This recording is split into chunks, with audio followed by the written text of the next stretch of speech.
morning to the all student of class 11th of mathematics. I welcome you in the first class of mathematics. I am Mrs. Binjukar. I will teach you mathematics of class 11th. First of all,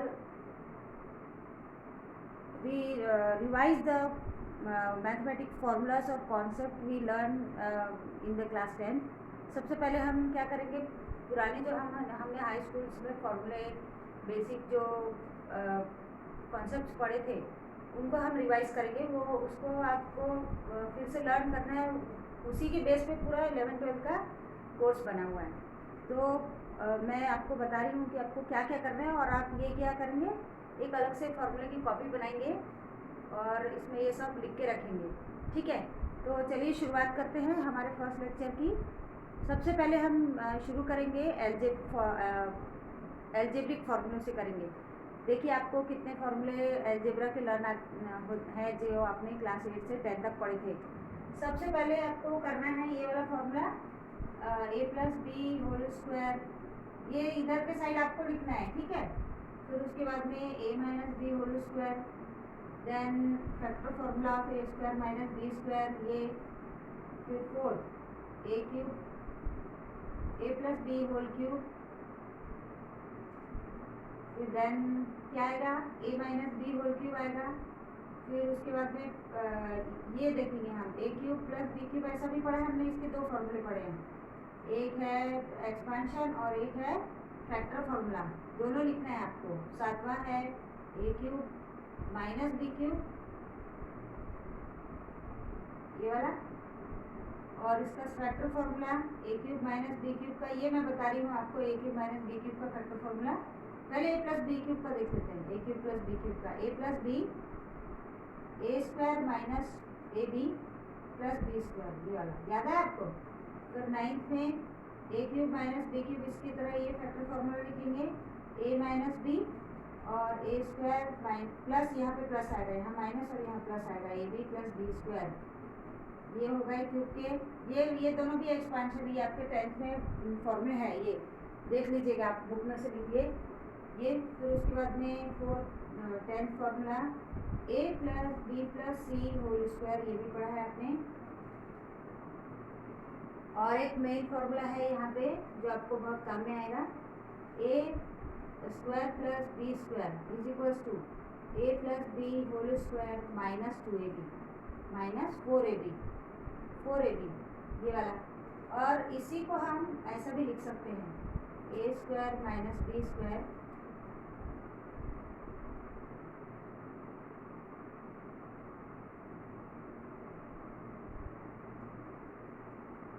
यहाँ पर a - b का whole square आएगा. Sorry, इधर a - b का whole square हो जाएगा ये. और अगर हमको a + b का होल स्क्वायर चाहिए, a + b का होल स्क्वायर चाहिए, तो हम क्या करेंगे, यहाँ पे करेंगे a - b का होल स्क्वायर + 4ab. तो ये फॉर्मूला तब हम लगाते हैं जब हमको प्लस और सम और प्रोडक्ट मालूम होता है, ये वाला फॉर्मूला. और ये फॉर्मूला तब लगाते हैं जब हमको सब्ट्रैक्शन और प्रोडक्ट मालूम होता है. तो ये इतने सारे फॉर्मूले की आपको राइट साइड कंप्लीट करना है, कॉपी पे लिखना है. ठीक है, उसके बाद आप करेंगे सेकेंडली स्क्वायर्स एंड क्यूब्स. मैं आपको बता रही हूँ कितने स्क्वायर्स लिखना है. ये आपको याद कर लेंगे आप, तो कैलकुलेशन में बहुत आसानी होगी आपको. फटाफट आपका कैलकुलेशन होते जाएगा, टाइम बचेगा. a1² 1, 2 का स्क्वायर 4, ऐसे आप 2 लिखेंगे. आप 25 स्क्वायर तक लिखेंगे. 25 पूरे इसके बीच में लिखते जाएंगे, आप कंप्लीट कर लेंगे. 25 स्क्वायर 625. ठीक है, उसके बाद आपको लिखना है क्यूब्स.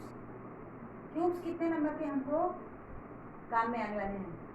1³ 1, 2³ 8, 3³ 27, 4³ 64. ऐसे लिखते जाएंगे आप. कम से कम 15 तक लिखेंगे, 15 के क्यूब तक लिखेंगे. ये कंप्लीट कर लेंगे. ठीक है, ये हो गया एल्जेब्रिक फार्मूला.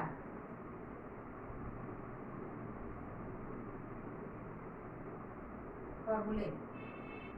और ये हो गया स्क्वायर्स. कहाँ तक करना है, 1 से 25 तक के स्क्वायर याद करना है आपको. फिर क्यूब्स करेंगे 1 से 15 तक के काम में आ जाएगा आपको. और ये अलजेब्रिक फॉर्मूले देखिए अच्छे से। This is 4। अब इसके बाद हम लेंगे बेसिक ट्रिग्नोमेट्रिक रेशियो जो आपने 10th में पढ़े हैं।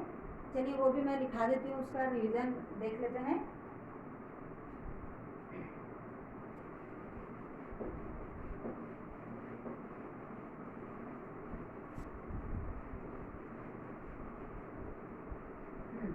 तो 10th में आपने क्या पढ़ा था ट्रिग्नोमेट्री में? रेशियोज पढ़े थे, sine theta, cos theta, sec theta, tan theta. तो एक बार फिर से उसको रिवाइज कर लेंगे हैं।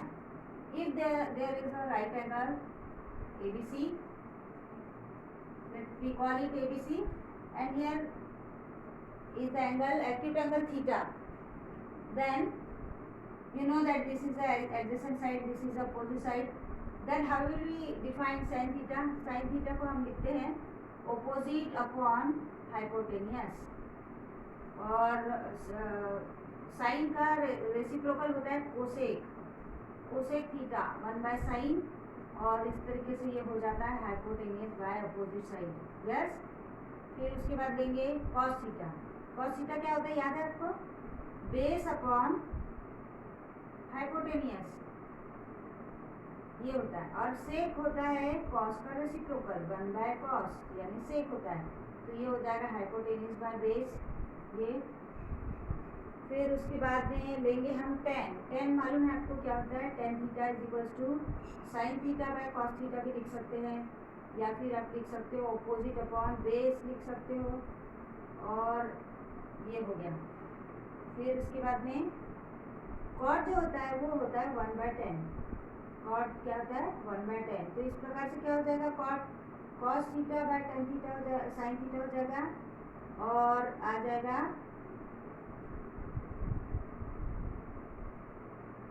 Base upon opposite side, opposite side ऐसा आ जाएगा कॉट थीटा।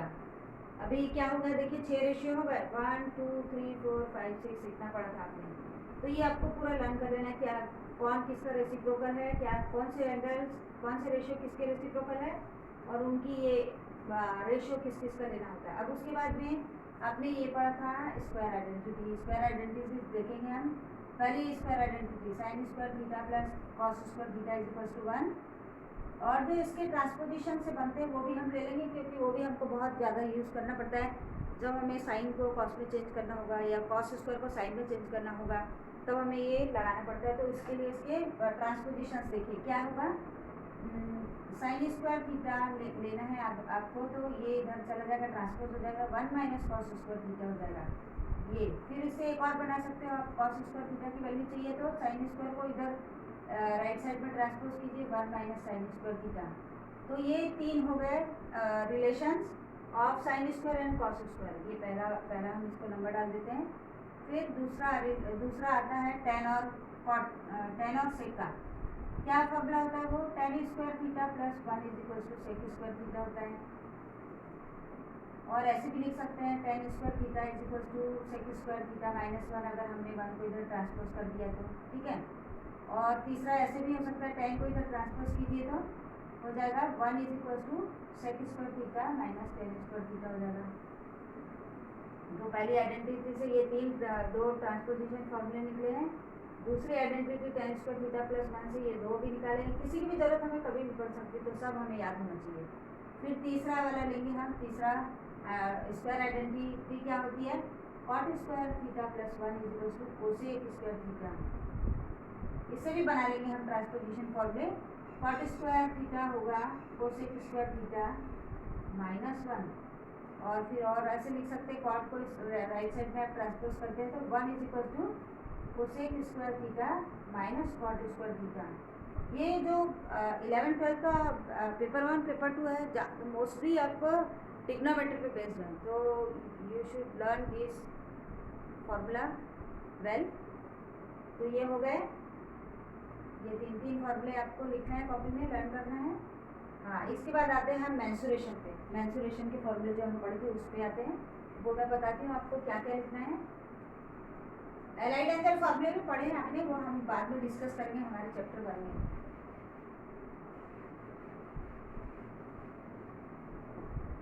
अब देखिए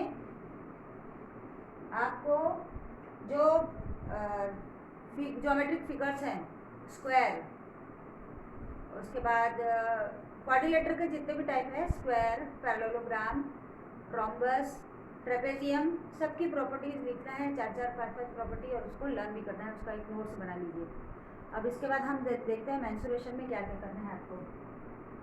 सबसे पहले लेते हैं क्यूबॉइड।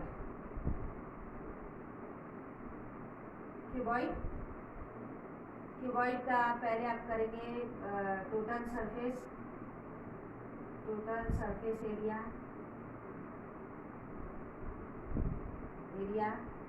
ये इसका फॉर्मूला आप लिखेंगे। उसके बाद में वॉल्यूम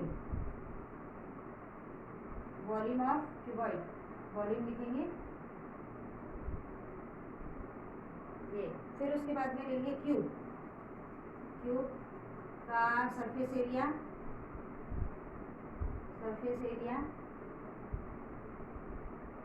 और वॉल्यूम ऑफ क्यूब, ये ले लेंगे। उसके बाद तीसरा क्या है, कोन पढ़ा था आपने, कोन। क्यूबॉइड ऐसा होगा, ये क्यूबॉइड है, क्यूब जिसकी सभी साइड्स लेंथ ब्रेड्थ सब इक्वल होगी, ये क्यूब। उसके बाद में कोन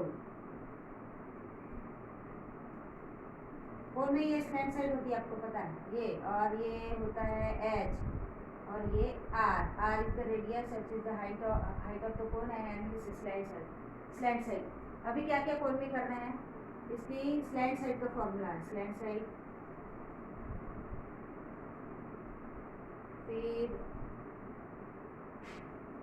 स्लैंट साइड मालूम है आपको क्या होता है, इसके formula L square is equal to H square plus R square, ये लेते थे हम, ये ले लेंगे। फिर उसके बाद में सेकंड आ जाएगा कर्व सरफेस,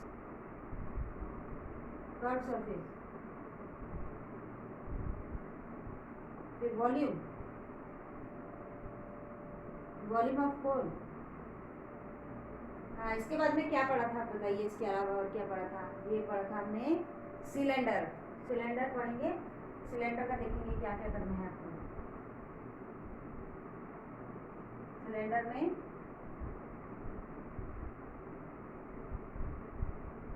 क्या क्या होता है, सिलेंडर में ये इसकी हाइट होती है और ये इसकी रेडियस होती है, यहाँ से आता हो गया, ये दो ही है इसमें। तो सिलेंडर में आपको क्या करना है, curve surface, then total surface में ये और ये भी आ जाता है, दोनों सर्कल नीचे के, टोटल सरफेस एरिया, और उसके बाद में वॉल्यूम ऑफ कोन, ये सब कुछ आपको लिखना है। ये मैंने एक्चुअली आपको होमवर्क ही दिया है, तो ये सब आप लिखेंगे। और ये देखिए हम इसको सेपरेट कर रहे हैं, ये इतनी ज्योमेट्रिक फिगर्स पढ़ा था, और उनका मेंसुरेशन के फॉर्मूले ये सब करना है, आपको लिखना है। देन सबसे मेन बात है कि आपको आप सभी को 1 से 2 से लेकर 20 तक टेबल लर्न होगा। और अगर किसी को नहीं है, ऐसा लगता है कि कोई टेबल लर्न नहीं है, तो आप उसको अच्छे से लर्न कर लीजिए।